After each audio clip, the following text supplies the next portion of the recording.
With EX8 just around the corner, it's time to talk about the best card in the set. Now you're probably thinking, how many cards are actually going to be called the best card in the set? Can one really definitively be called the best card, whether it's archetype specific or whether it is generalistic? However, I answer this question today.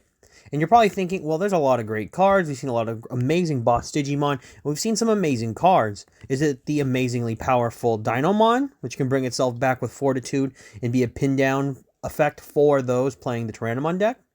Or is it Pyramidimon, an amazingly powerful mineral-based black strategy boss Digimon that allows you to keep reloading sources and abuse them as you need? No, I know. You know what it is. It has to be the brand new Gallantmon X Antibody. It's triple colored, it has really good effects, the whole Gallantmon support is amazing, it has to be the best card in the set, right? Right? Well, this is where you're wrong, but only partially, because the best card in the set is definitely a Gallantmon, but it is Medieval Gallantmon. As Medieval Gallantmon makes its way into its second printing in EX8, it has been reborn as an even stronger, more viable Digimon, and it is arguably the best card in the set, and I'm about to show you why. Now, jumping into one of the most amazing things about Medieval Gallantmon and proving how good it is, it's one, a secret rare, but two, the most important thing, it has 3 different rarities for its collectible rarity, its alternate art, and the original, as all 3 are very stellar, but more importantly than that, it warrants having 3 printings because the card is so strong. Let's talk about it today, and then I'll discuss why.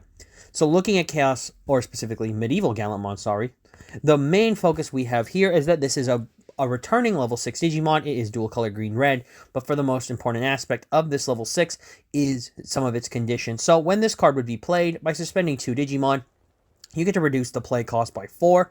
It carries Alliance and Vortex. Then, when Digivolving, you may suspend 1 Digimon. Then you may delete one of your opponent's 8,000 DP or lower Digimon. For each other suspended Digimon, you get to add 3,000 to this DP deletions effect maximum. And then during all turns, once per turn, when Digimon are played, you may activate one of this Digimon's when Digivolving effects. It is a warrior. It carries the Witchenly and Vortex Warriors trait. Now, let's get started of why this card is so good if you haven't already figured it out. This card can reduce its play cost already, so in a pinch, this card can hit the field, and more importantly, it can suspend 2 Digimon. It doesn't specify it has to be your Digimon, it doesn't specify it can be your opponent's. The point is, by suspending 2 Digimon, you can bring this Digimon out for play cost for reduced, and that is 7, that's strong. It carries Alliance, which is already very strong, meaning any other body on the field that you can suspend can be used with this Digimon to suspend it for Alliance, and additionally, with the Vortex trait, this Digimon can always attack without suspending, and this means it can attack on the turn it comes into play, so very strong. Its when Digivolving effect is actually really unique because it is able to suspend a Digimon, but it's also able to delete, which combines the green and red elements, but more importantly, for each other suspended Digimon, which is not including itself, it is able to add 3,000 DP, and it gets to boost that maxima up. Effectively, if you suspend one of your opponent's Digimon, or they have a suspended Digimon, at base, you're blowing up 11k, and then it continues to go up for 3,000 for each. Now, to finish it off, the thing that's really interesting is when Digimon are played, you're also able to trigger that when Digivolving effect. So effectively, if your opponent is trying to play something out just to get that going, you can trigger this effect to immediately get rid of it, and or get rid of a Digimon on the field. So that's pretty strong. The Warrior, Witchenly, and Vortex Warriors traits are important, as I'll get into them in a second, but if you haven't already seen, what makes Medieval Gallantmon from EX8 so strong is its viability in multiple strategies. First, let's talk about its obvious viability in the Gallantmon strategy. What's very interesting about this card in the Gallantmon deck is that it actually allows the deck to use more than just the standard Gallantmons that we've seen that focus around the standard Gallantmon, which is like Takado's Gallantmon or Guilmon. Medieval Gallantmon allows the deck to work in a way because it is a Gallantmon Digimon, but more importantly, it gives the top end a lot of aggression, as this Digimon clearly can use spare bodies for Alliance, but more importantly, carrying Vortex allows you to kind of have almost like a blitz moment where you can blitz into stuff. So it is kind of important to keep Vortex as a focus because it does allow this card specifically to be aggressive, and having Alliance is an amazing tool to allow this specific deck to go even wider. So that's really cool. Additionally, for its one Digivolving effect to suspend stuff, it may be relevant in decks that maybe want a top-end Digimon that does a lot.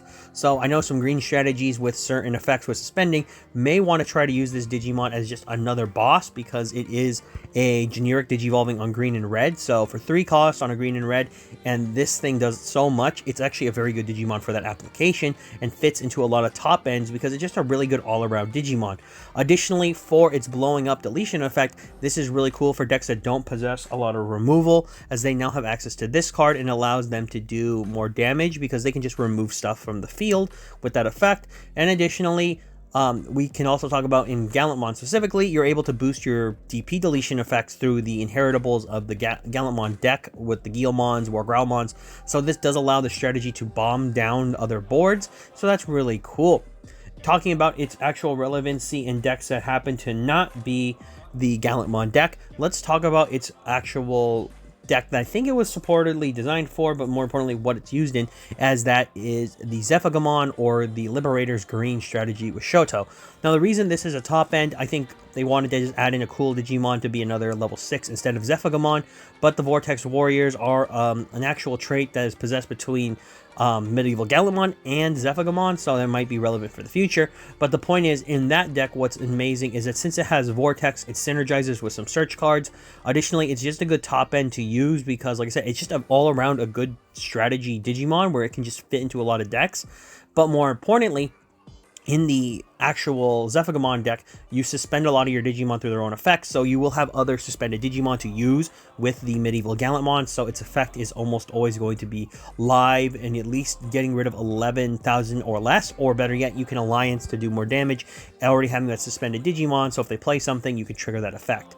So there is amazingly aspects there. And then talking about the Warrior Witchenly trait, I think that might be more relevant as we get more decks focused around the Witchenly trait.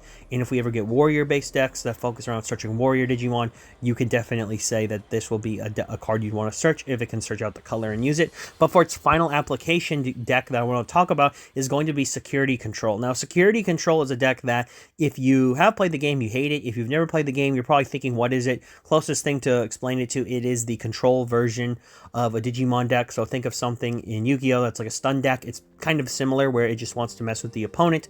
But the main thing you have to understand with Medieval Gallantmon slotting into that deck really well is its first effect to suspend Digimon to reduce its play cost, because you hard play a lot in Security Control. But in SecCon, the main thing you need to focus on is that you need a lot of Digimon that put in a lot of work.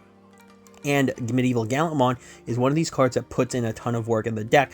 Being able to have Alliance and Vortex means any spare body that you have access to can now turn Medieval Gallantmon into a pendulum swing by going ahead and swinging into Security +1 with a decent sized body, and it can do a lot of damage. Additionally, this card is effectively used as like a floodgate itself with its all turns effect. So when your opponent plays something in SecCon, that's what you're supposed to do. This card actually counters a lot of that play style that when you hard play something, this card will trigger its own effect if you have suspended Digimon or they have suspended Digimon. This card will allow itself to blow up bigger boards. So playing against SecCon with that strategy isn't bad, but this card does change the pendulum for them a bit more and allows them to be a more efficient deck because of it. Now, obviously, after all the explanation, does it warrant this card being the best card of EX8? And I think it does. I think what makes this card really good is that unlike most secret rares, this card will immediately see play. We already know it will, thanks to some Japan results of people playing it in Gallantmon strategies as well as playing it in Security Control. But also, a lot of decks will start to use this card as more support rolls around for different strategies. But as this card will probably age like fine wine, it's one of the reasons why I chose this card to be talked about, because I think a lot of people are not sleeping on it, or maybe they're going to go into EX8 going after some of the core decks as well, but they cannot ignore the secret rares, which is the main point of this video. Both Dukemon X or Gallantmon X and Medieval Gallantmon are the secret rares in this set, and both of them warrant different usages, as Gallantmon X is obviously better for the actual Gallantmon strategy, but Medieval Gallantmon in itself is good for all decks in general that can try to play it and use it. And remember, in Digimon, you hard play cards, so you can always have some spice of life by just throwing this into your deck, and if you can find a way to use it, your opponent may not be prepared. But that's all I've got for you guys today. Medieval Gallantmon is probably the best card in EX8 in my opinion, and I love the card because it just does so much.